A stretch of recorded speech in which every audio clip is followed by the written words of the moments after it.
sentido drenado, con poca motivación y drive, y sigues buscando nuevas formas de transformar tus hábitos? Aquí te diremos cómo. De forma rápida pero duradera, vas a poder llevar a tu organismo a su máximo potencial.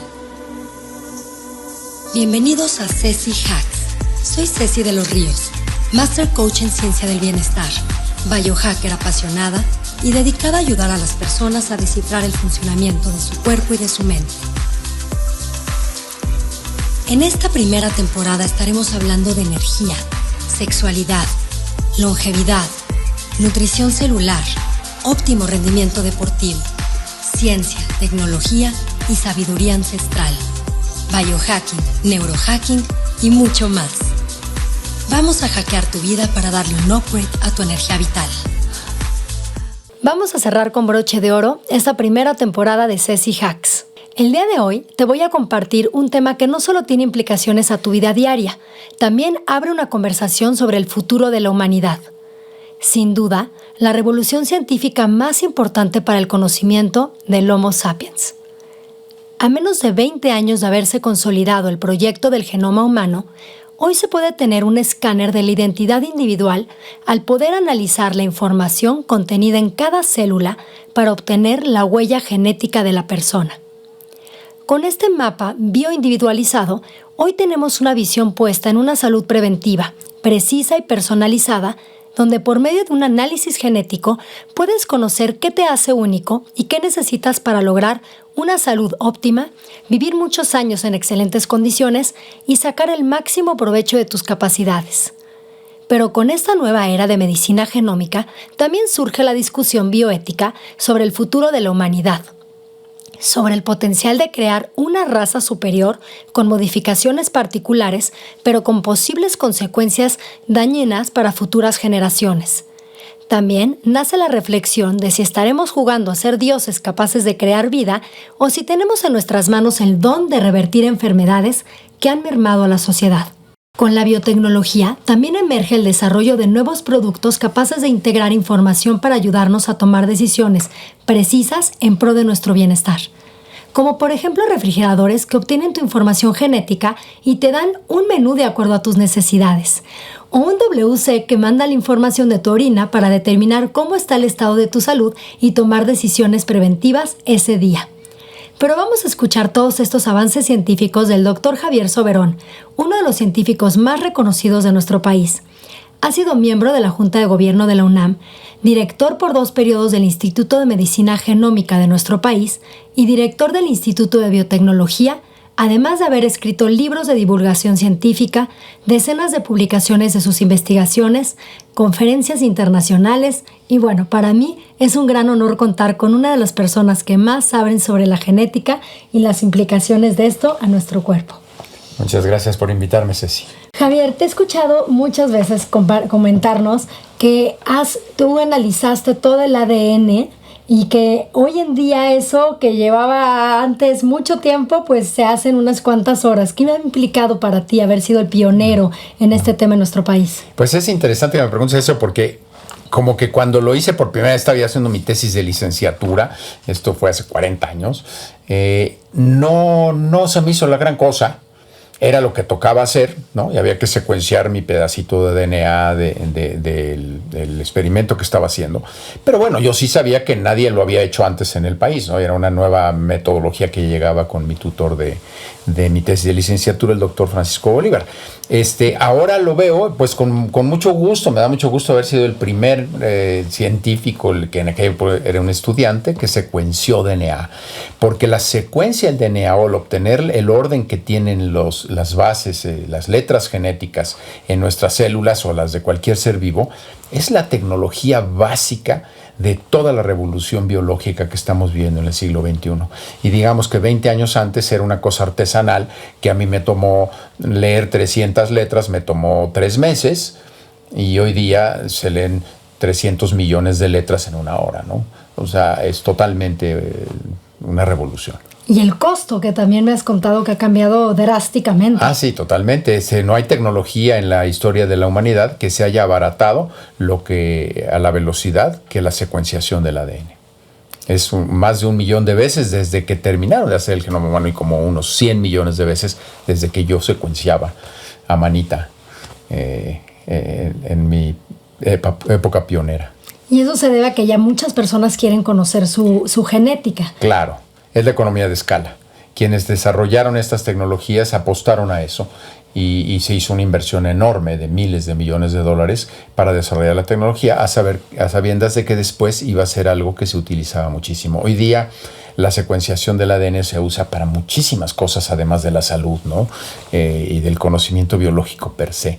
Es una tecnología muy, muy interesante. Bueno, ya lo vimos con el COVID, que ahora todos son PCRs, ya que... Bueno, imagínate, tenemos creo que, no me creas el número, pero decenas de millones de secuencias de virus específicos en las diferentes personas que han tenido. Cada vez que hay un brote se van secuenciando, ¿no?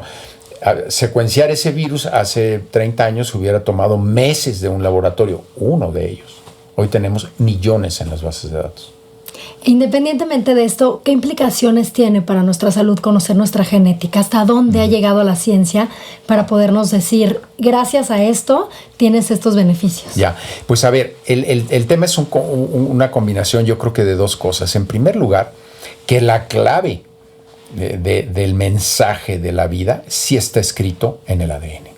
Lo sabemos, ¿no?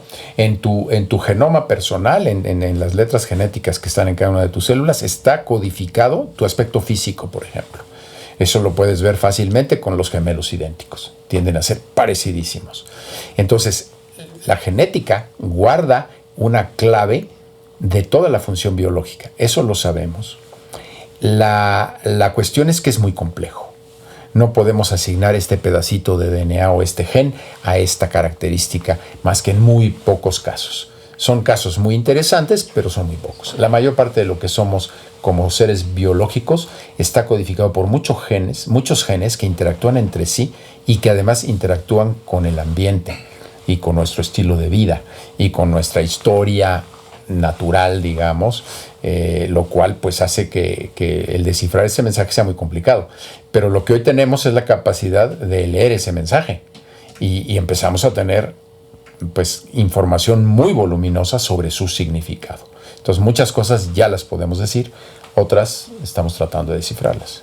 Y en términos prácticos, ¿qué tipo, ponnos algún ejemplo de cómo realmente la genética sí está funcionando para poder hacer modificaciones de alimentación, hábitos o sueño o tendencias a algunas enfermedades? Correcto. Bueno, pues hay situaciones que son como muy conocidas, las enfermedades genéticas, ¿no? Estas enfermedades que se heredan de manera muy simple, que sabes que cuando los padres son portadores del gen defectuoso, una cuarta parte de su descendencia va a enfermarse. Tú puedes secuenciar los genes de los padres y poder saber cuál es la lesión genética y predecir en la familia quiénes son portadores y quiénes no.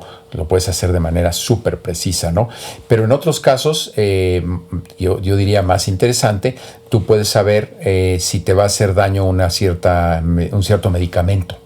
Hay algunos datos genéticos muy contundentes y muy claros donde dicen a esta persona no le va a funcionar este medicamento, no se le debe de dar o le va a funcionar siempre y cuando le des una dosis mayor o una dosis menor.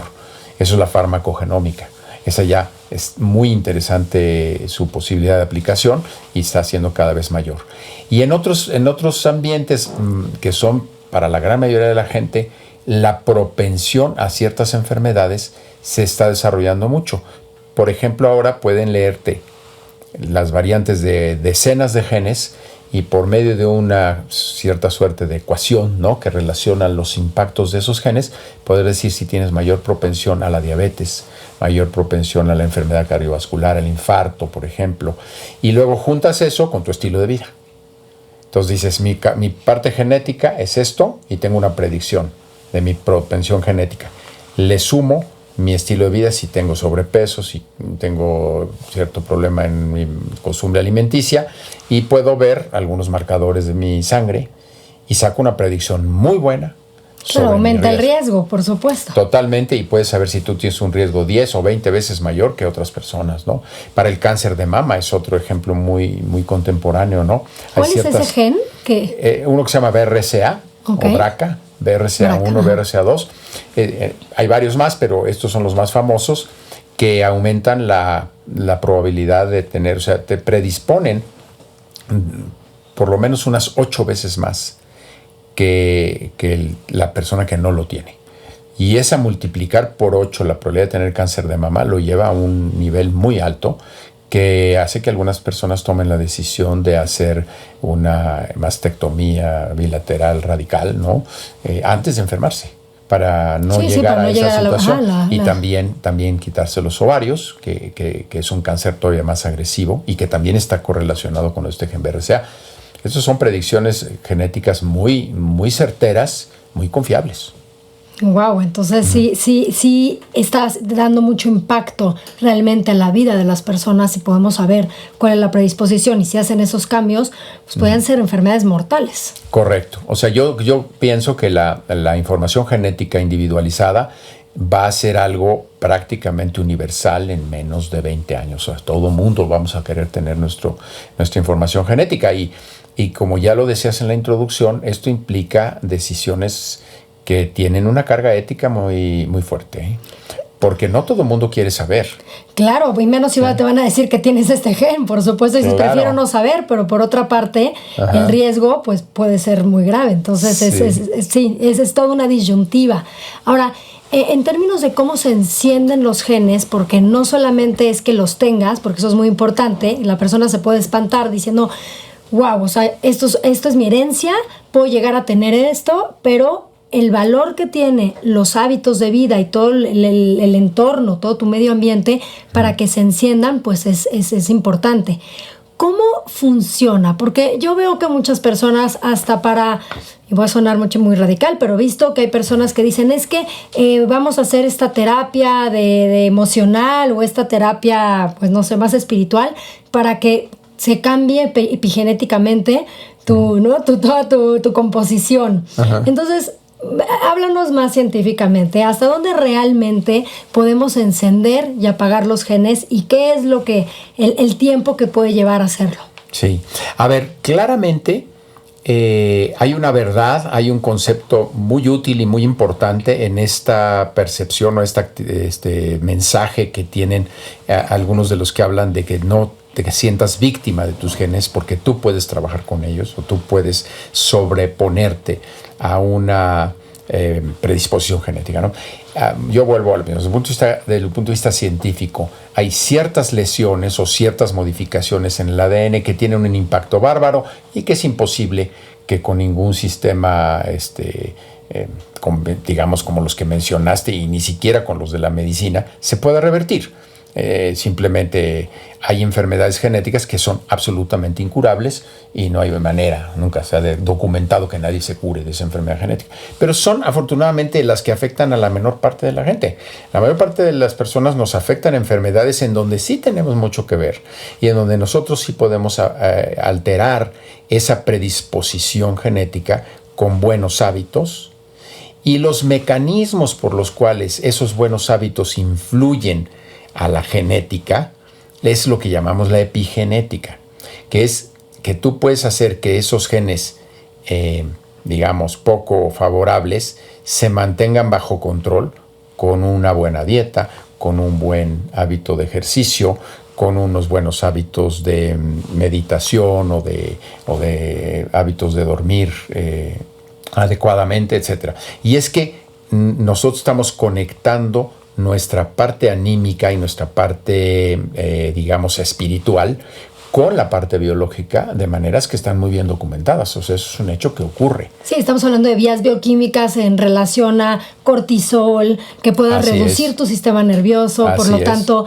detonar neurotransmisores que te apoyen a poderte relajar. Correcto. O sea, tiene toda una implicación de procesos interrelacionados unos con otros que te ayudan a sentirte mejor, y por lo tanto, pues claro que beneficia eso al impacto sobre tu salud. Correcto. De hecho, el sistema inmune también, muy importante, ¿no? El sistema inmune se ve influido directamente por los estados emocionales, y viceversa, ¿no? Somos una cosa muy compleja, pero efectivamente sí se puede influir. Entonces, creo que el mensaje es muy correcto y muy adecuado.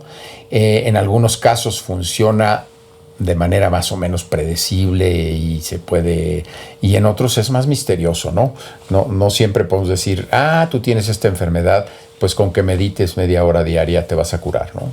No, eso es una cosa más holística, ¿no? O sea, aliméntate bien y haz meditación y toma tus probióticos y haz ejercicio y seguro te vas a sentir mejor, no sé qué tan rápido. A diferencia de la medicina convencional que da un fármaco o un tratamiento más radical y que genera un cambio mucho más inmediato, pero normalmente no tan duradero y normalmente no tan beneficioso. Claro, porque no cambiar los hábitos, entonces Correcto. puede volver a regresar porque no cambiaste la raíz. Típicamente se van a los síntomas, ¿no? Y bueno, pues ahora me quiero meter en un tema que me intriga demasiado y que sé que tú eres experto, que además de todos los beneficios que tiene conocer el genoma humano, se desarrolló una tecnología que permite modificar la genética. Y he escuchado decir que el CRISPR-Cas9 es el parteaguas científico de las últimas décadas. ¿Por qué? ¿Nos podrías explicar con peras y manzanas qué es y qué implicaciones tiene para nuestra vida? Sí, claro que sí. Mira, curiosamente, otra de las cuestiones en donde yo tuve la oportunidad de ser de los primeros que participé fue en modificar el ADN. Porque como yo soy químico, las primeras, mi tesis de licenciatura y inmediatamente después, yo aprendí una técnica para sintetizar el DNA, para hacer, a partir de la A, la G, la C y la T, armarlos en cadenitas con un mensaje genético, ¿no? Hacer síntesis de DNA. Y eso te permite modificar el ADN de una manera precisa. Tú puedes ir y a una secuencia que tenía una A, irle y ponerle una T, ¿no? Eso se podía hacer desde hace mucho, pero costaba mucho trabajo y se hacía en células aisladas. Todos estos 40 años desde que empezó este asunto, que dio el premio Nobel, a la fecha, ha habido una mejora gradual y cada vez vas pudiendo modificar como con más precisión células más complicadas, animales de experimentación, etc. Gradualmente ha ido incrementando, pero resulta que hace 5 años hubo otra vez una revolución, porque se descubrió un sistemita en unas bacterias, un científico que estaba estudiando unas bacterias así muy raras y que a nadie le interesaban más que a él, y descubrió un mecanismo por el cual las bacterias modifican su ADN. De hecho, modifican el ADN de los virus que las infectan para protegerse de ellos. Y es un sistema que es una maravilla, porque le pones un mensajito genético y con ese reconoce el mensaje genético de la célula que tú quieres afectar y lo rompe, lo corta y le puedes cambiar lo que tú quieras. Con decirte que se calcula que mejoró 100 veces nuestra posibilidad, nuestra capacidad de modificar el ADN. Y entonces ahora resulta que puedes modificar el ADN casi de que el organismo que tú quieras. Esto funciona de maravilla. Tú le metes un paquetito, así como nos meten la vacuna, que nos meten el RNA, ¿no? del virus, para que tus células lo produzcan y te vacunes. En un paquetito como ese, tú metes esta herramientita molecular y le modificas el ADN a esa célula justo en el lugar donde tú quieras. 3,000 millones de letras genéticas, 23 tomos, ¿no? Y tú vas a la página 37 del tomo 4 y le cambias la palabra para por la palabra poro. Así de preciso y así de increíble lo que se puede hacer hoy día. Entonces, en términos bioéticos, ¿cuál es el riesgo de estas nuevas oportunidades que tenemos de cambiar la genética? Sí. A ver, yo pienso que hasta hace tiempo eso era una cuestión meramente imaginaria, retórica, ¿no? Siempre se ha dicho, pues ya podemos leer el ADN, lo podemos cambiar. Sí, pero antes costaba muchísimo trabajo, ¿no? Un animalito de experimentación como un ratón, para hacer un ratón transgénico, te llevabas meses, montonales de células y de embriones para lograr uno que estuviera cambiado de acuerdo a tu experimento, ¿no? Con esta nueva tecnología aumenta tanto la eficiencia que ya es una discusión que ya se puede dar. Ya le va a tocar a la generación, digamos, de los que hoy están chiquitos, decidir si quiere modificar genéticamente a su descendencia. O sea, eso es una realidad en el sentido de que va a ser técnicamente factible. Ya se hizo una, que fue mucha noticia, ¿no? Un investigador chino que hizo un cambio de un gen que es el que protege contra el HIV. No sé si es de mucha gente conocido, pero existen algunas personas que no se enferman de SIDA, aunque sean expuestos al virus, porque tienen una variante genética que los hace inmunes. Eso está perfectamente bien documentado. Y este señor dice, aparentemente es cierto, modificó un embrión humano y le cambió el gen para hacerlo inmune al SIDA. Y nació un bebé que se supone que está genéticamente modificado para ser inmune al SIDA. Yo creo que es éticamente completamente incorrecto hacer esto. De hecho, al señor creo que hasta en la cárcel lo metieron en China, pero es un hecho que se puede pensar en hacer este tipo de cosas. Pero por otra parte podríamos revertir pandemias, si realmente, o grandes enfermedades que han mermado a la humanidad, si pudiéramos hacer estos cambios. Bueno, imaginariamente podríamos llegar a hacer cosas así muy ambiciosas, pero de inmediato sí podríamos pensar en hacer cosas como curar enfermedades genéticas, ¿no? Hay ciertos grupos de personas que tienen una incidencia muy alta de algunas enfermedades y quisieran que en ese grupo social, en sus familias, pues ya para adelante ya no existiera. A veces puede ser deseable hacer eso, ¿no? En un embrión modificarlo y corregirle un gen defectuoso, porque ahí sí sabemos que son genes defectuosos. El tema más complicado éticamente es cuando lo que tú buscas es una mejora o una supuesta mejora. Claro, que la mamá quiso que el hijo tuviera ojos que sea verdes. Muy alto, que sea muy alto, que sea muy musculoso, o qué sé yo, ¿no? Efectivamente, el color de los ojos, el color de la piel. Modificar esas características, pues da más miedo, ¿no? Pensar en que alguien... O hasta podríamos suponer que se pueda hacer cambios para vivir muchos más años. ¿Hasta ahí podría llegar este cambio genético? Si se llega a descubrir que no es imposible, en algunos animales de experimentación sí se tienen detectados algunas variantes genéticas que aumentan fuertemente la longevidad.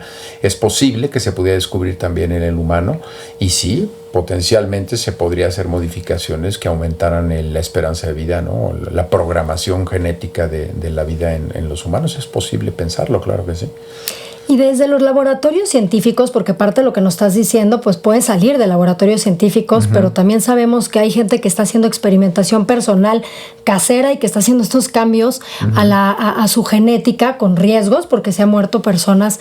¿Cómo se va a regular esto? ¿Qué va a pasar? O sea, ¿cuál es tu visión de hacia dónde vamos como humanidad? Porque suena por una parte positivo, pero por otra parte realmente un problema muy fuerte que estamos caminando hacia allá. Sí, por supuesto, yo creo que es muy importante, en primer lugar, que la gente esté informada, ¿no? Yo creo que es muy importante lograr una información clara, verídica, fundada, ¿no? Con bases, con argumentos y con acreditada, en primer lugar, y que sea accesible a la gente. Entonces, que la gente tome sus decisiones bien informada. Lo segundo, claro que se necesita regulación.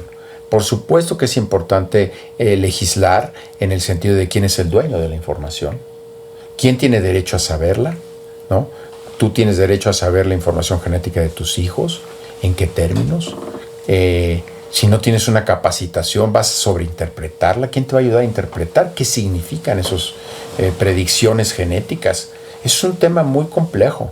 Y luego también, por supuesto, el que se pueda cambiar. En todos los países hay normatividad que regula esto, ¿no? Y que en este momento pues prohíbe, por ejemplo, hacer modificaciones genéticas a embriones humanos.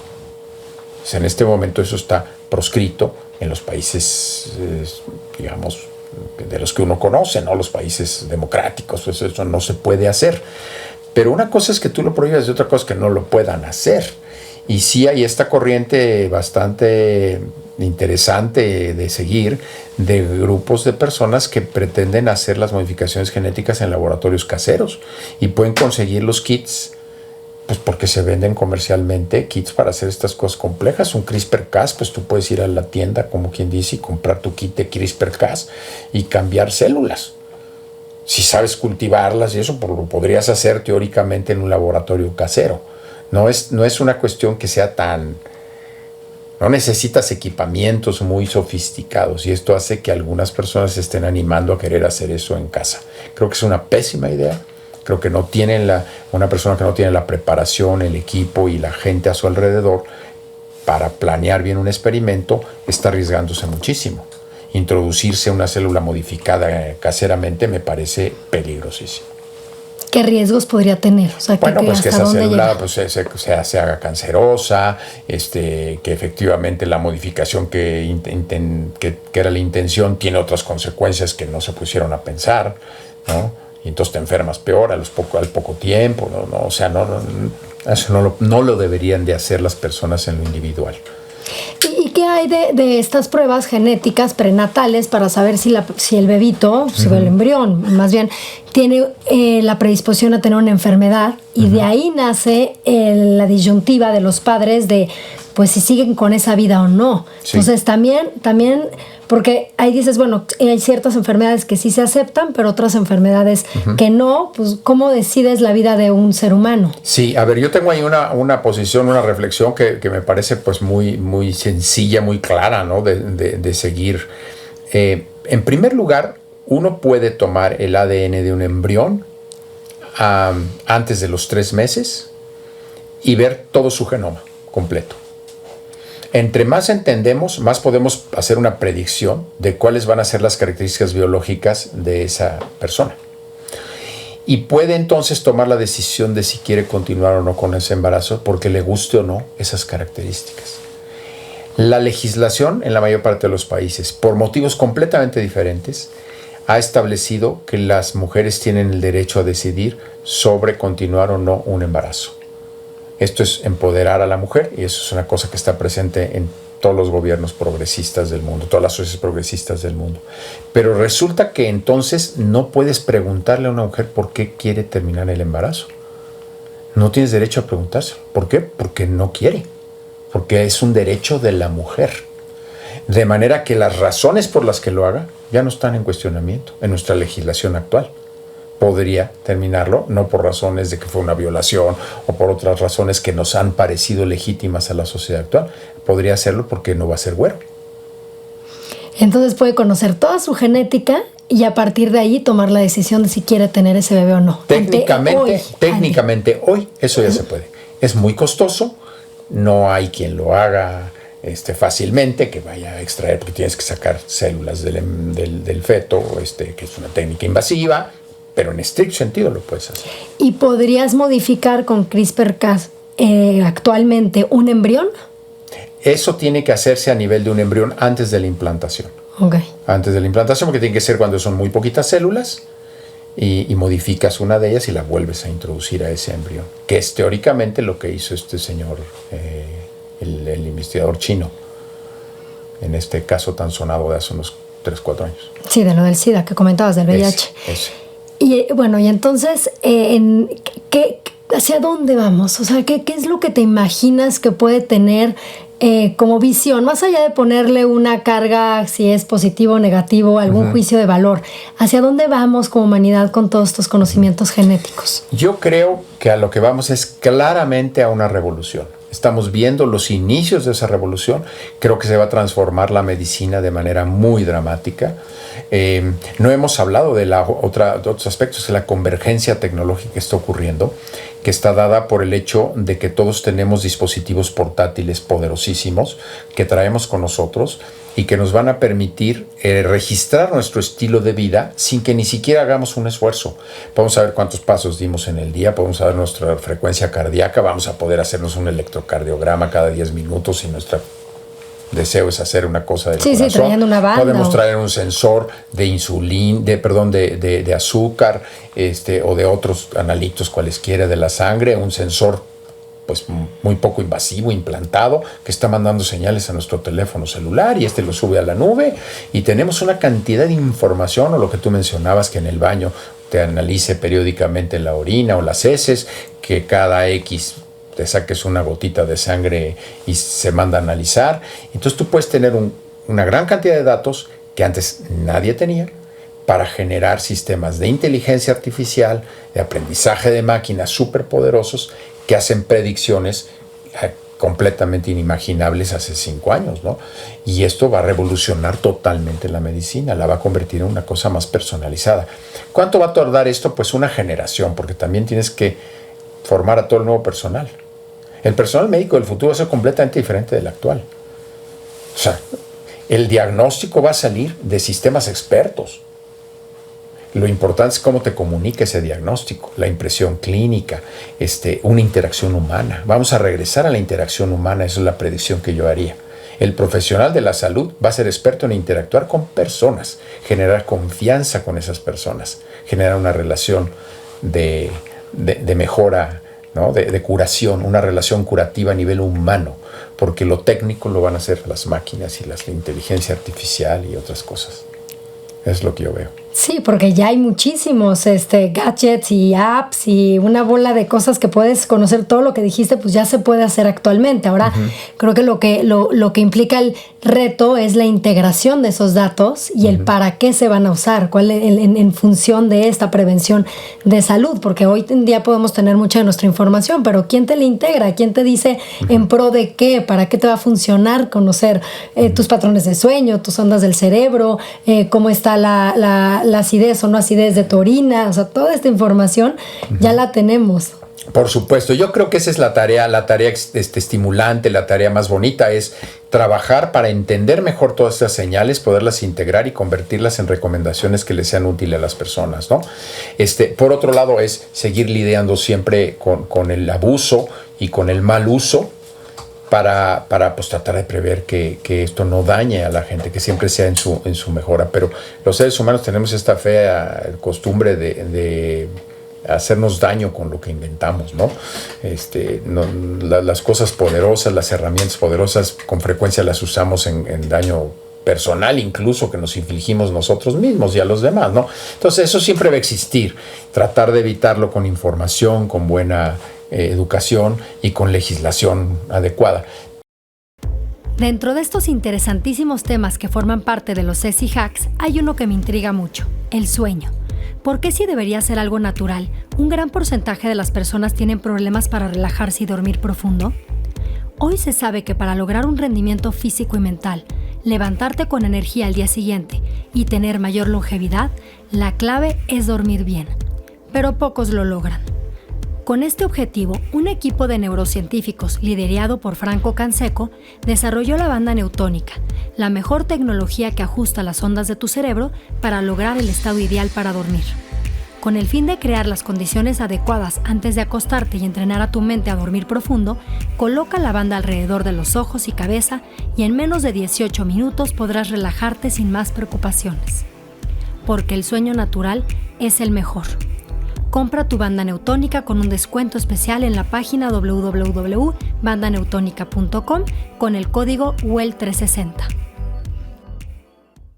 Como hemos enfrentado la pandemia, la cantidad de información que se ha generado, la velocidad a la que se han generado las vacunas, los antivirales específicos para COVID-19, la actitud de la comunidad internacional, todo lo que es la literatura de COVID, todo es gratis. Todo está abierta. Tú publicas cualquier cosa sobre el SARS-CoV-2 y todo el mundo la puede ver. Se han quitado las barreras porque la humanidad sintió que era una amenaza para todos y todos estamos en el mismo barco. Digo, claro que hay otras cosas que se ha visto la mezquindad humana también, pero a nivel científico he visto algo que no se hubiera imaginable hace 5 años. Así te lo pongo. Realmente ha sido una maravilla. Y en términos de la microbiota que estabas comentando, ¿no? Porque ahorita que dices de cómo se ha abierto la información y hoy sabemos que así como en Estados Unidos puedes cambiar tu microbiota con implantes de heces fecales, ya en México poco a poco se empieza a hacer, pero creo que no está permitido. Pero también es una forma de cambiar la genética por medio de heces, de trasplantes. Bueno, a ver, el trasplante, uno diría, si la microbiota del intestino es muy importante, ¿qué tenemos que hacer para que esté bien? ¿No? Y una posibilidad es, pues agárrate una microbiota de una persona que esté muy saludable y cámbiatela. Y en estricto sentido eso se puede hacer, o sea, es lo que se llama el trasplante de heces, ¿no? Por ahí salió un artículo de New York Times que me llamó mucho la atención, que su título era ¿Are you a super pooper? Y pues es eso, ¿no? Tienes popó de gran calidad, entonces la puedes vender, ¿no? Porque efectivamente hay empresas que se dedican a hacer los trasplantes y entonces tienen que tener una popó certificada de gran calidad, Pero realmente para lo que ha servido es para una enfermedad infecciosa que es la de Clostridium difficile, la infección por Clostridium difficile. Para eso ha funcionado tan bien que se ha pensado que el trasplante de heces puede ser una cosa de utilidad más general. Sí tiene un buen potencial, pero la verdad no se ha demostrado que sea tan buena, que te persista. Por ejemplo, te haces un trasplante, cambia tu microbiota durante un tiempo y al rato regresas a tu microbiota original que tú tenías. Corresponde a tu estilo de vida, corresponde a las semillas que tú tienes. Tendrías que cambiar completamente también de estilo. Claro, si tú nada más cambias el estilo de vida, eso es una mejor manera de cambiar tu microbiota, cambiar tu estilo de vida, con una alimentación, un uso de probióticos, etcétera, que fomente una mejor microbiota.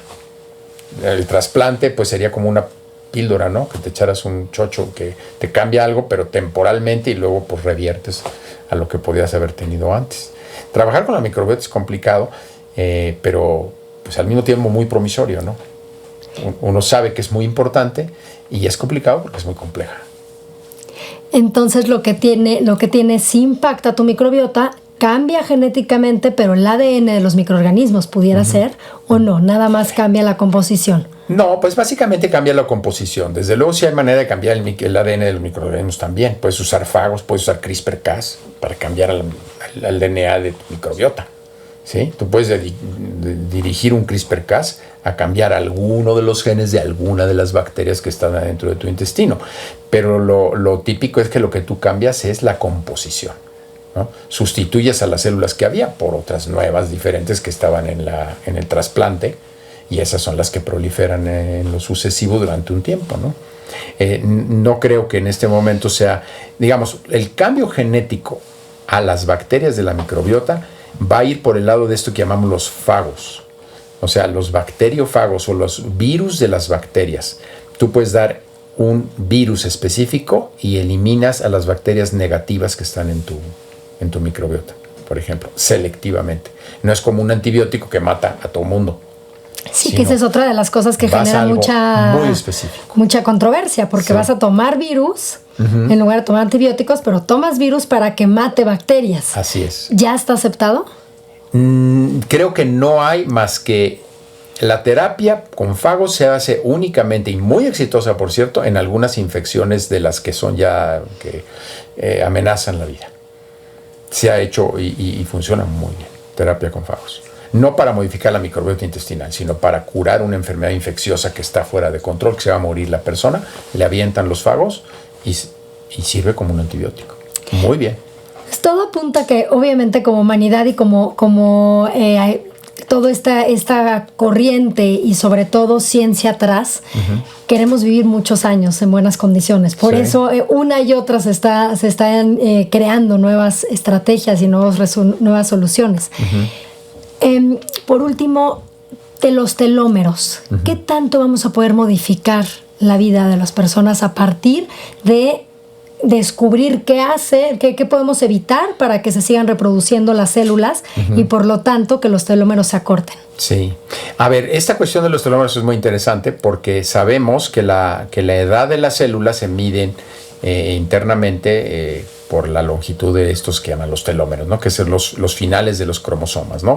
Al final el cromosoma tiene una cadenita repetida de la misma cosa, que es el telómero, y conforme la célula se va dividiendo, le van quitando un pedacito, un pedacito, un pedacito. Entonces hay mecanismos celulares que dicen de qué tamaño es el telómero. Y cuando el telómero es corto, la célula se programa para morir.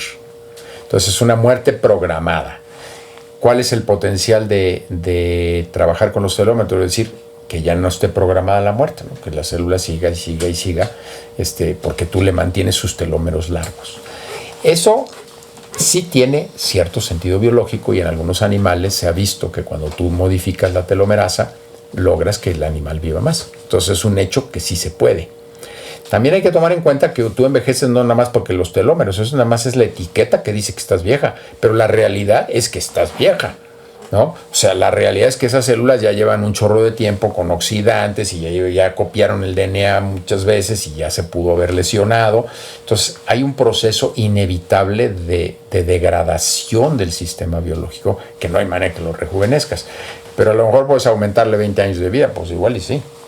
Lo que no está fácil es decir cómo le metes telomerasa a todas tus células. Pero podrían hacerlo con CRISPR-Cas. Ah, sí, claro. O sea, generar un animal transgénico que tiene una mayor actividad de telomerasa sí se puede hacer. Estoy seguro que se ha hecho en ratones y en otros, y lo más probable es que le mejore la vida. Pero que tú quieras hacer eso con un humano, me parece vamos a crear pronto superhumanos. Arriesgado, me parece verdaderamente, ¿cómo diría yo? No sé qué palabra usar, muy arriesgado. Yo no siento que estemos para eso. No estamos todavía para eso. Entonces todavía no estamos para vivir superhumanos. Un medicamento que es un booster de la telomerasa estaría bien. Muy bien, pues muchísimas gracias, Javier.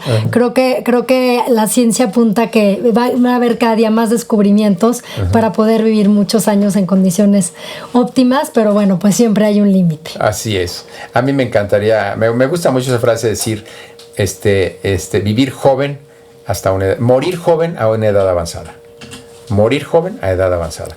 ¿Qué tan avanzada? Pues cada quien, ¿verdad? Pero siempre estar joven, siempre estar en buena salud, esa es la meta. Si tienes que vivir 100 años o nada más 90, pues no, yo no creo que sea tan diferente para la mayor parte de las personas. Hay algunos que sí quieren vivir muchísimo más, pero para la mayor parte... por lo menos para ver lo que viene, eso sí. Sin duda. Queremos muchos años más porque los avances nos han apuntado a que esto viene muy rápido. Yo que ya tengo 66, pienso que muchos de mis coetáneos de la misma edad que yo, pues no tenemos tanta ambición de vivir tantos años. Pero pues si te dicen vas a vivir 120, puede que hay mucha gente que sí quiera, ¿verdad? Muchísimas gracias, Javier. A ti, gracias a ti, Ceci. Smart Forum Well 360, donde un grupo selecto de especialistas compartieron sus conocimientos para ayudar a otros a crear una vida en bienestar. En Well 360 tenemos como esencia vivir más años en condiciones óptimas, retar a nuestro organismo para potenciar sus capacidades, lograr una felicidad sostenible a largo plazo y modificar nuestros hábitos en pro del entorno. Es un wellness basado en tecnologías de vanguardia, ideas innovadoras, últimas investigaciones científicas, desarrollos para una vida sustentable y diversas formas de llevar al cuerpo y a la mente a su máximo potencial.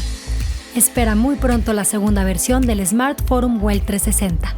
Para más información, síguenos en Instagram @well_360_.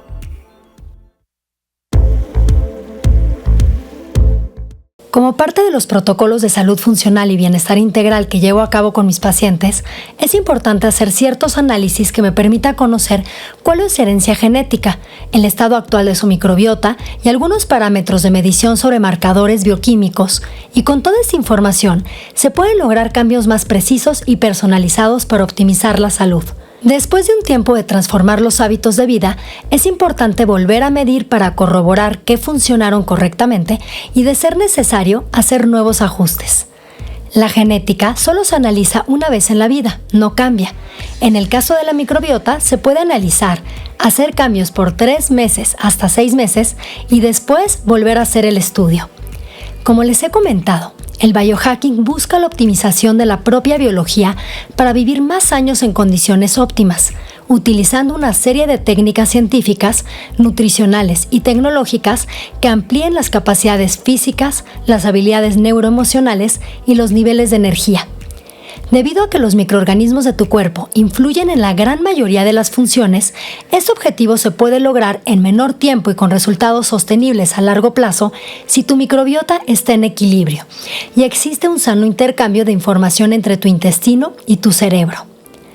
En Alchemy Code, empresa de la cual soy socia fundadora, junto con un equipo de científicos, hacemos el test del perfil completo de la microbiota. Con este estudio se puede obtener la información de todas las bacterias que habitan en el intestino y analizar si el exceso o deficiencia de algunas de ellas puede afectar tu salud. Dependiendo de los resultados obtenidos, se dan recomendaciones bioindividuales para llevar a la microbiota a un mejor equilibrio.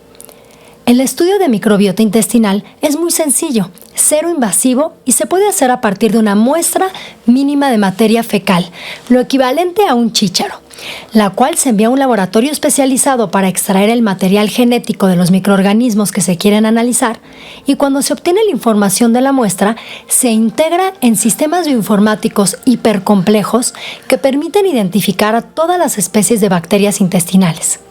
Distintos grupos de bacterias se correlacionan con el riesgo a padecer enfermedades cardiovasculares, diabetes, inflamación, sensibilidades alimentarias y apoyo al rendimiento físico, así como el metabolismo de proteínas, lípidos e hidratos de carbono. También se analiza el estado de las bacterias encargadas de producir neurotransmisores que apoyan el buen funcionamiento del cerebro. Con esta información se podrá determinar si tu microbiota está cumpliendo con las funciones que te mantienen sano. Al final, para que un estudio así tenga un impacto real en tu vida, es necesario que un especialista en salud y bienestar haga una interpretación precisa y te diseñe estrategias de alimentación y hábitos de vida. Si quieres obtener informes del test de microbiota, escribe @alchemycode_ por Instagram y con el código CECI15 obtendrás un 15% de descuento por haber escuchado este episodio. Si te gustó esta información, dale like, suscríbete y compártelo.